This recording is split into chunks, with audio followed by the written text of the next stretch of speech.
오늘 이 새벽에 우리를 다시 주님 앞에 나오게 하여 주시고 아버지 믿음으로 전진하게 하시며 기도하게 하심을 감사합니다. 지금도 살아서 역사하신 하나님을 믿음으로 찬양합니다. 이 아침에 아버지 하나님 다시 한번 주님을 바라보게 하여 주시고 아버지 세상의 몰약과 세상의 아버지 이런 것으로 우리가 취있지 않도록 깨어있게 하여 주셔서 오늘도 아버지 하나님 사랑하는 몸된 교회의 모든 성도들이 하나님 앞에 전심을 다하여 나갈 수 있는 믿음의 삶 되게 하여 주시고 교회가 살아서 역사되게 하여 주시옵소서. 교회가 기름 부심 있게 하여 주시옵소서. 생명 있는 교회 되게 하여 주시옵소서. 말씀이 살아있는 교회 되게 하여 주시옵소서. 성령이 역사하는 교회 될 수 있도록 충만하게 함께 하여 주실 줄 믿습니다. 하나님만 의지할 수 있는 믿음 되게 하여 주시고 아버지 하나님 깨어서 기도하는 교회 되게 하여 주시고 오늘도 주님께서 마지막 때 하나님의 일들을 감당하시는 복음의 역사를 이룰 수 있는 교회 될 수 있도록 오늘 이 교회 가운데 놀라운 은혜로 역사하여 주시옵소서. 예수님의 이름으로 간절히 기도드립니다.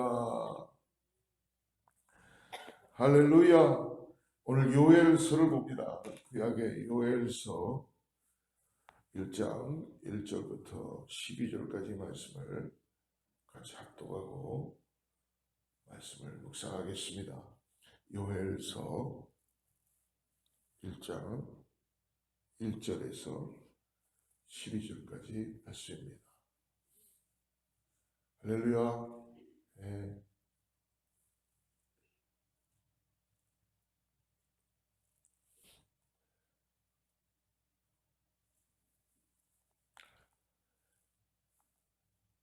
요엘서는 마지막 때 종말의 때를 알리면서 하나님께서 비록 어려움과 힘듦과 그리고 고난이 있지만 고난을 뛰어넘는 믿음을 우리에게 허락해 주시는 것입니다. 1절부터 12절까지 같이 합독하지요. 부두엘의 아들 요엘에게 임한 여호와의 말씀이라. 늙은 자들아 너희는 이것을 들을지어다. 땅의 모든 주민들아 너희는 귀를 기울일지어다. 너희의 날에나 너희 조상들의 날에 이런 일이 있었느냐? 너희는 이 일을 너희 자녀에게 말하고 너희 자녀는 자기 자녀에게 말하고 그 자녀는 후세에 말할 것이니라. 팥중이가 남긴 것을 메뚜기가 먹고 메뚜기가 남긴 것을 느치가 먹고 느치가 남긴 것을 황충이 먹었도다. 취하는 자들아 너희는 깨어 울지어다. 포도주를 마시는 자들아 너희는 울지어다. 이는 단 포도주가 너희 입에서 끊어졌음이니 다른 한 민족이 내 땅에 올라왔음이로다. 그들은 강하고 수가 많으며 그 이빨은 사자의 이빨 같고 그 어금니는 암사자의 어금니 같도다. 그들이 내 포도나무를 멸하며 내 무화과 나무를 긁고 맑게 벗겨서 버리니 그 모든 가지가 하얗게 되었도다.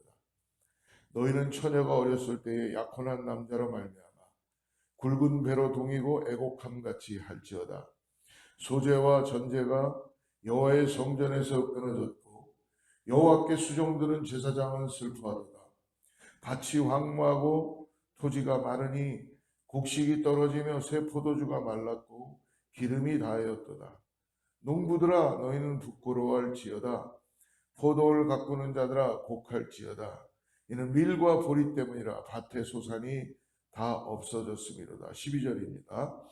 포도나무가 시들었고 무화과 나무가 말랐으며 석류나무와 대추나무와 사과나무와 밭의 모든 나무가 다 시들었으니 이러므로 사람의 즐거움이 말랐도다. 아멘. 2000년도 20세기에 들어와서 특별히 2001년도에 우리는 뉴욕의 9.11 테러를 보게 되었죠. 인간이 정말 경험할 수 없는 그런 대참사였습니다. 그리고 인도네시아의 쓰나미 그리고 동일본 지진의 고난 등 지진 등 여러 가지 고난이 우리의 삶에 계속 있어져 왔습니다. 또 지난주에 있었던 켄터키 주를 비롯하여서 미국의 34개 주에 강타했던 허리케인. 인간이 막을 수 없는 천재지변이에요. 그래서 거진 한 90명에서 100명 정도의 생명을 앗아갔습니다. 이게 나에게 이루어진 일이 아니기 때문에 우리는 그냥 또 잊고 살지는 모르겠지만 오늘 요엘서를 통해서 우리가 지금 시대가 어떻게 돌아가는가, 돌아가서 우리가 어떤 마음으로 이 땅에서 살아가야 되는가를 다시 한번 깨달아야 될 줄을 믿습니다. 수많은 사람들이 목숨을 잃어가면서도 한 가지 의문은 크리스천도 있겠고 넌 크리스천도 있겠죠. 특별히 믿는 사람들에게는 자기의 가족을 잃거나 또 여러 가지 어려운 고난 가운데서 하나님은 정말 어디에 계시는가라는 아마 그런 질문을 할 수가 있을 것입니다.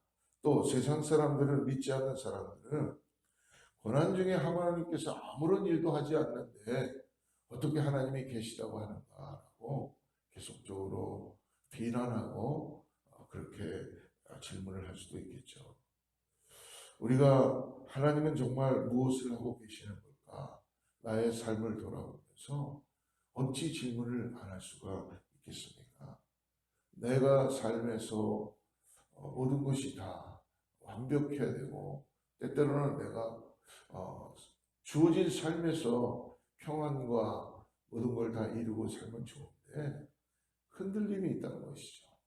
삶에 내가 경험할 수 없는, 내가 견딜 수 없는, 내가 이해할 수 없는, 내가 이것을 정말 인정할 수 없는 나의 삶에 고난과 고통이 왔을 때 우리는 과연 하나님에 대해 질문을 안 할 수가 없습니다.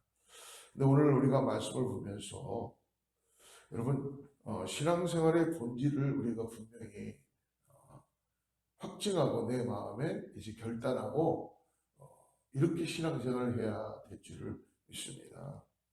예수님을 믿는다는 것은 세상에서 만사형통을 누리는 것이 아닙니다. 예수를 만났기 때문에 내가 세상에서도 잘 되고 어떤 그 번영신학이 아니라는 것이죠.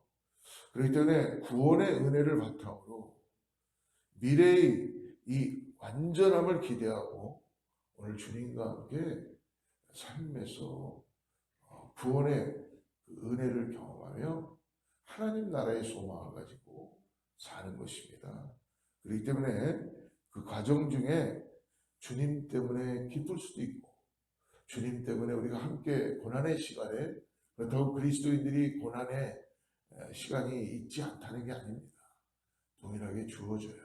그러나 그리스도와 함께 그 고난의 시간들을 함께 통과하고 지금 경험하는 어려움 역시 성도의 삶의 일부라는 것을 인정하고 나갈 때에 하나님의 놀라운 은혜가 나타나게 될 줄을 믿습니다.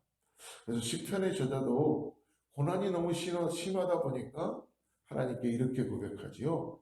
시편 88편 14절에 여호와여 어찌하여 나의 영혼을 버리시며 어찌하여 주의 얼굴을 내게서 숨기시나이까. 하나님을 매일 가까이 했던 그러한 시편 기자도 자기 삶에 어려움이 오고 고난이 오니까 하나님이 나를 버린 것 같았고 하나님의 얼굴이 보이지 않는 거예요. 왜? 고난이 너무나 크다 보니까 하나님이 보이지 않는 것 같죠.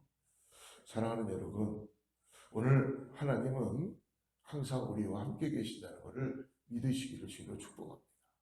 나의 삶이 힘들고 어려울 때에도 하나님은 지금 역사를 주관하시고 우리와 함께 하심으로 인하여서 우리를 일으키시고 우리가 주님 앞에 나와서 참된 예배자로 살 수 있도록 이 땅에서 우리 예배를 받으시는 것을 믿으시기를 축복합니다. 그러므로 하나님은 언제나 고난 중에 함께 하시고 고난의 현장에 나의 신음소리를 들으시고 그리고 함께 그 과정을 백성들과 동행하십니다. 그래서 고난당하는 자들을 결코 하나님은 버리지 않으시는 분이에요. 왜냐하면 하나님께서는 우리와 함께 약속을 하셨기 때문입니다.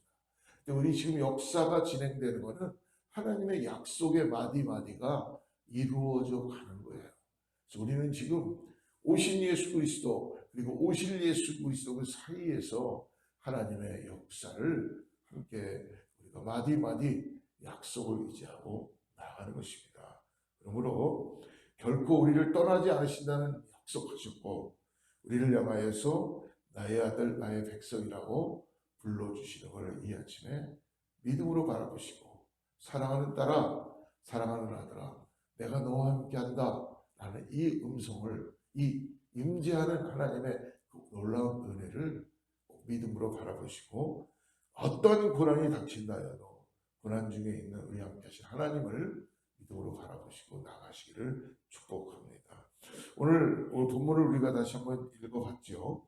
요엘서가 시작되고 있는 지금, 요엘서는 3장뿐이 없지만 강력한 말씀입니다. 이스라엘은 이미 메뚜기 떼와 오랜 가뭄으로 고통을 당하고 있어요. 고통을 당하고 있습니다. 그래서 오늘 4절의 말씀과 같이 메뚜기가 다 먹어버려서 남아있는 농작물이 얼면서 굶어 죽게 되었다고 합니다. 또 7절처럼 포도나무와 무화과나무의 껍질이 벗겨질 정도로 메뚜기 떼가 완전히 휩쓸고 갔다고 합니다. 그리고 9절과 10절을 다시 한번 읽어보겠습니다. 9절과 10절. 소재와 전제가 여호와의 성전에서 끊어졌고 여호와께 수종드는 제사장은 슬퍼하도다. 밭이 황무하고 토지가 마르니 곡식이 떨어지며 새 포도주가 말랐고 기름이 다하였도다. 더 이상 먹을 것이 하나도 남아있지 않는 거예요. 곡식도 포도주도 기름도 없으니까 밭과 토지는 가뭄으로 인하여서 어떻게 되겠어요? 바닥이 쩍쩍 갈라지는 현상이 나타나겠죠. 먹을 것도 없고 하나님께 그러니까 드릴 예물도 없는 것입니다. 소재와 전제의 예배도 지금 드리지 못하는 거예요. 그야말로 대재앙으로 인하여서 모두가 고통당하며 온 백성이 고난을 당하고 있습니다. 이 같은 고통을 당하는 이스라엘을 하나님께서 아주 가만히 그냥 내버려 두셨는가? 그렇지 않습니다. 하나님은 이 고통 가운데서도 함께 하심으로 이것을 어떻게 해결해야 되는지를 가르쳐 주세요.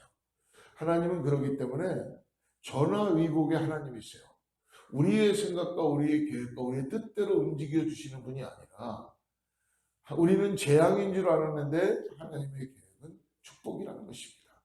하나님을 의지하는 자에게는 하나님께서는 하나님의 계획대로 하나님의 뜻대로 이루어 가시기를 믿습니다. 우리가 기도합니다. 부르짖습니다. 하나님 이렇게 해주세요. 하나님 이렇게 해주세요. 저도 많이 그렇게 기도했어요. 그런데 하나님께서 계속 기도하다 보니까 기도가 바뀌는 게 뭐냐면, 하나님 이렇게 해주세요, 저렇게 해주세요라는 기도가 하나님 어떻게 할까요? 하나님, 하나님께서 나에게 말씀하여 주시는 대로 내가 순종하겠습니다 라는 기도로 바뀌게 되더라고요. 우리가 기도를 한다는 건 뭐냐면 내 뜻을 하나님께 관철하는 것도 있을지 모르지만 더 중요한 것은 하나님의 뜻을 아는 것입니다. 하나님의 나에 대한 계획을 깨닫는 것입니다. 그리고 그것을 인정하고 하나님이 나의 마스터이십니다. 나의 삶을 하나님이 전화위복하실 것이고 하나님의 계획대로 인도하실 줄 믿습니다. 지금은 보이지 않습니다. 지금은 뭔가 아직도 고난이고 고통인 것 같습니다만은 하나님의 분명한 계획이 있으신 것을 내가 믿음으로 바라봅니다. 하나님은 신실한 분이고 하나님은 전능자이시고 하나님은 나와 함께 하시는 분이시기 때문에 기도가 바뀌며 하나님의 뜻을 바라보고 나갈 수 있게 되는 것이죠.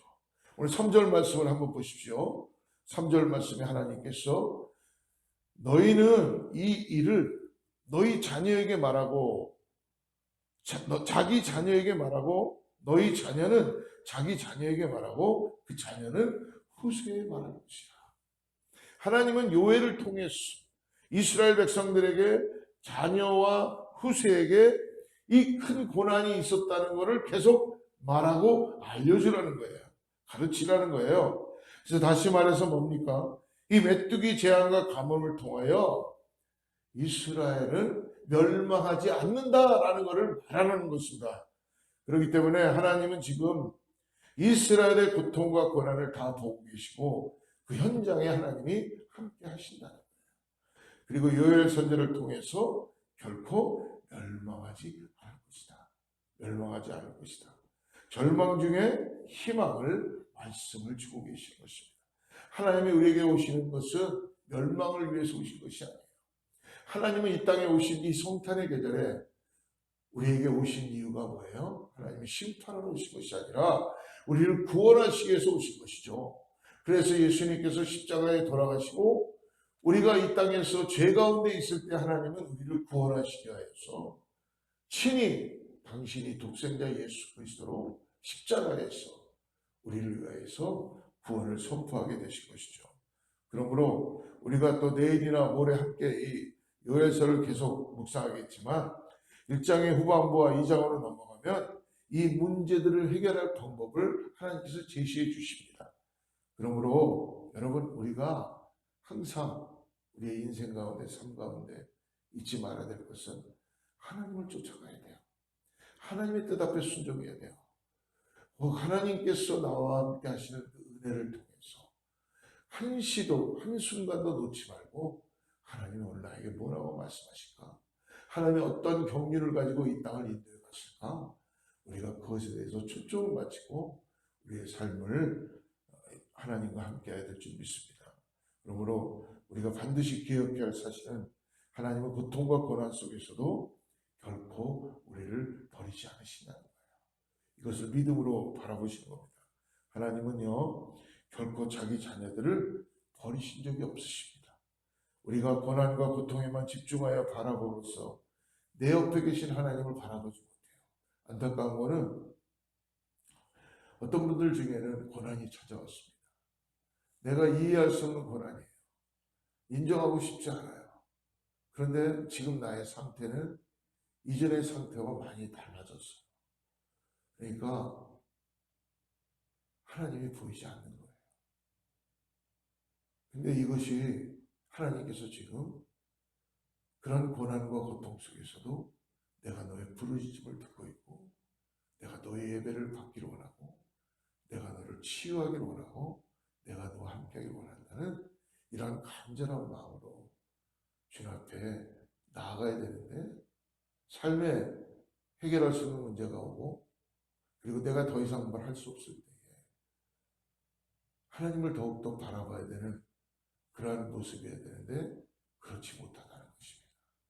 여러분 오늘 내 주위를 돌아보지 못하고 그리고 하나님이 나와 함께 하신다는 것을 내가 더 믿음으로 바라봐야 되는데 그렇지 못한 분들이 있을 때 목사인 저로서는 한편으로는 안타깝지만 기도합니다. 왜요? 하나님이 저와 여러분 가운데 함께하는 것을 믿음으로 바라보기를 원하는 것이에요. 그러다 보니까 모든 게 다 원망스럽고 모든 게 다 이것이 다 내 탓인 것 같고 더 나아가서 또 혹시 내가 이전에 이런 일이 없었으면 이런 일이 나에게 일어나지 않았을 텐데 왜 그때 이렇게 돼갖고 왜 이렇게 됐을까라고 후회하는 인생이 될 수가 있다는 것입니다.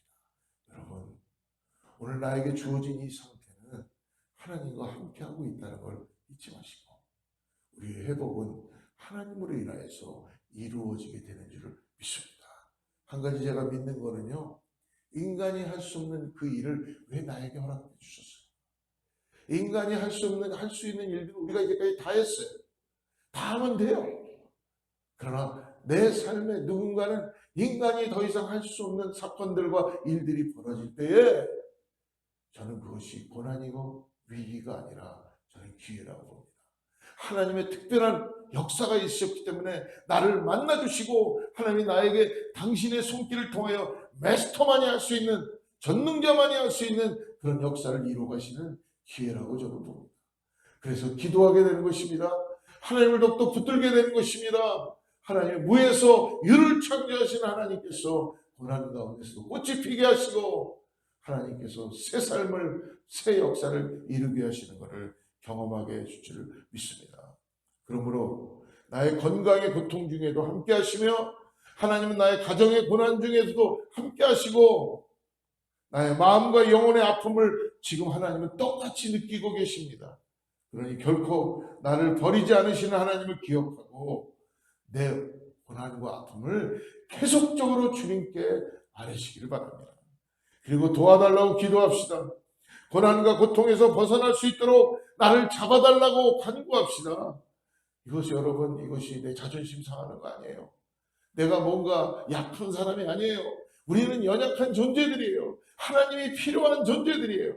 그렇기 때문에 우리는 피조물이기 때문에 하나님 손을 붙잡고 하나님을 끝까지 붙들고 기도할 때에 우리는 이 시편의 위대한 고백을 할 수 있습니다. 이 곤고한 자가 부르짖음에 여호와께서 들으시고 그의 모든 환난에서 구원하셨도다. 할렐루야. 우리가 부르짖을 때 하나님께서는 우리를 구원하시고 그리고 우리의 모든 것들을 환난에서 일으켜 주시는 믿음 가운데 나갈 수 있습니다. 제가 궁금한 거는요, 어떤 분 보면은 뭐 그렇게 별로 열심히 살지 않는 것 같아, 남들보다요. 그리고 뭔가 뭐 대단하게 욕심도 없는 것 같아요. 근데 그분 인생 보면은 맨날 웃음이 있어요. 행복이 있어요. 그분 삶을 들춰보니까 세상에 어떻게 저렇게 하고 살았어. 남이 겪지 못하는 고난을 다 겪고 있으면서도 그분은 꿋꿋이 가진 것도 별로 없어요. 근데 살고 계시더라고요. 존경하게 됐어요. 목사인 제가 그를 보면서 배우게 됐어요. 어디서 저런 곳이 나왔을까? 근데요, 그분 안에는 진짜 하나님을 사랑하는 마음을 가지고 계시더라고요. 내가 볼 때는 그분은 하나님 없으면요, 하루도 버틸 수 없는 삶이 준비되어 있었어요. 집에 가면 그 일을 감당해야 되고, 또 어디 가서 세상에 가도 인정이 안 되는 인생을 살아가지만, 결코 그분은 그거에 대해서 쓰러지지 않고, 두려워하지 않고, 굳굳이 자기의 주어진 인생을 살아가면서 매일매일 주어진 삶에서 만족하고 하나님께 감사하는 그런 삶을 보면서 어찌 감사하지 않을 수가 있을지 모르겠습니다. 여러분, 오늘 하나님이 우리와 함께 하시냐면 우리가 부르짖을 때 우리를 그 환난에서 넘어가게 하시고 구원하여 주신다는 이 믿음을 결코 잊지 마시고 나와 함께 하시는 여호와 하나님을 의지하고 오늘도 승리의 계가를 부르고 나가시기를 축복합니다. 하나님은 미라클적인 하나님이세요. 그러나 더 나아가서 하나님은 토기장이세요. 하나님은 우리를 한 번에 다 고치실 수 있고 한 번에 삶을 바꿀 수 있지만 하나님은 우리의 여정 가운데 동행해 주셔서 우리를 빚으시고 우리를 깎으시고 새롭게 하시고 그 고난의 파도에서 하나님의 놀라운 블레싱을 경험하게 하심으로 우리를 복음의 도구로 만방에 사용해 주실 것을 믿으시길 주로 축복합니다. 기도하겠습니다. 하나님 아버지, 상황을 통해서 교훈하시는 말씀을 듣고도 귀 기울이지 않는 이스라엘 백성들에게서 완고한 또 저의 모습을 볼 때가 있습니다. 하나님, 이 시간에 제 마음을 내려놓습니다. 내가 붙잡고 있는 것, 포기하지 못하는 것, 이거 주님께 내려놓습니다. 하나님 도와주셔서 오늘도 주님의 은혜 가운데 있게 하여 주시고 내가 부르짖을 때에 분명히 들어주시고 그리고 환난 가운데 나를 구원하시는 그 은혜를 경험하게 하여 주시옵소서. 예수님의 이름으로 간절히 기도드립니다.